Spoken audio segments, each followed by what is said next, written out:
पाटील, विद्यार्थ्यांच्या आंदोलनाला भेट देण्यासाठी दिल्ली दौरा तुमचा केव्हा आहे? काल जी अमानुषपणानं विद्यार्थ्यांवरती लाठीचार्ज झाला ना, त्याचा कोणत्या शब्दात निषेध करावा कळत नाही आहे. कारण इतकं क्रूरपणाचं सरकार असू शकतं हे पहिल्यांदाच बघितलं.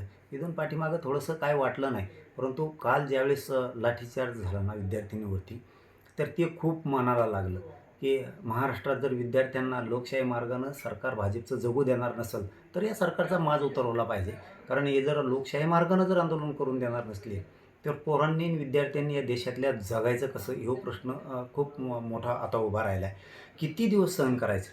कारण हे आत्तापर्यंत सहन केलं की चाललं होतं आंदोलन, चाललं ठीक आहे. पण तुम्ही पोरांना पाय मोडूच तर आणणार, विद्यार्थ्यांना, मुलींना, पोरांना त्या. म्हणजे किती मस्ती या सरकारला आली याच्यातून दिसतंय.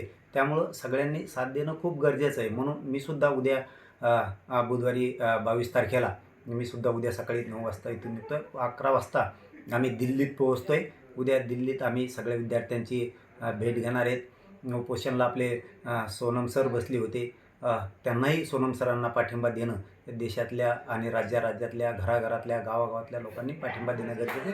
ते सोनम भाऊ, ते सोनम सर आपल्या लेकराबाळांच्या भविष्यासाठी लढत आहेत आणि त्यांच्या पाठीशी उभं राहणं आपली जबाबदारी. पण कालचा जो प्रकार झाला ना, तुम्हाला सांगतो, इतका भयंकर प्रकार होता तो कालचा. सरकारनं या देशात आणि या राज्यात लोकशाही जिवंत ठेवली की नाही असं वाटत होतं. अशी चीड रात्रीपासून येते. एका मुलीचा व्हिडिओ रात्री आम्ही बघितला की तिला पत्रकारांना विचारलं, तुला मारलं का, तू का रडती? तिने सांगितलं, मला नाही मारलं, परंतु ज्या विद्यार्थ्यांना आणि ज्या मुलींना जे क्रूरपणानं जनावरासारखं मारत होते ना, त्यामुळे ती थरथर कापून अशी रडत होती. ते इतकं जिव्हारी लागलं ना त्या मुलीचं सांगणं. कारण तिने ज्यावेळेस तो मार बघितला दुसऱ्या मुलांना मारताना, तर ती स्वतः रडत होती. म्हणजे ती मार किती क्रूरपणानं या भाजप सरकारनं दिला असं नाही. भाजप सरकारला सरळ सांगणं आहे, लोकशाही मार्गानं त्या विद्यार्थ्यांना आंदोलन करू द्यावं, दडपशाही करू नये. नसता राज्यात तुम्हाला खूप जड जाईल आणि या देशातसुद्धा जड जाणार आहे.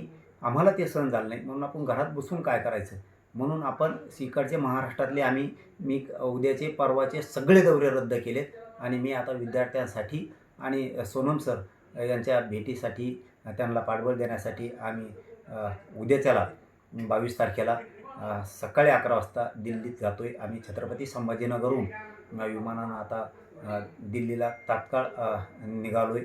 उद्याच्याला आम्ही त्या विद्यार्थ्यात, त्यांच्या वेदनेत, त्यांच्या भविष्यासाठी आम्ही उद्या सहभागी होणार आहेत आणि लागल ती साथ त्या विद्यार्थ्यांना 100% आम्ही लागल ती साथ देणार.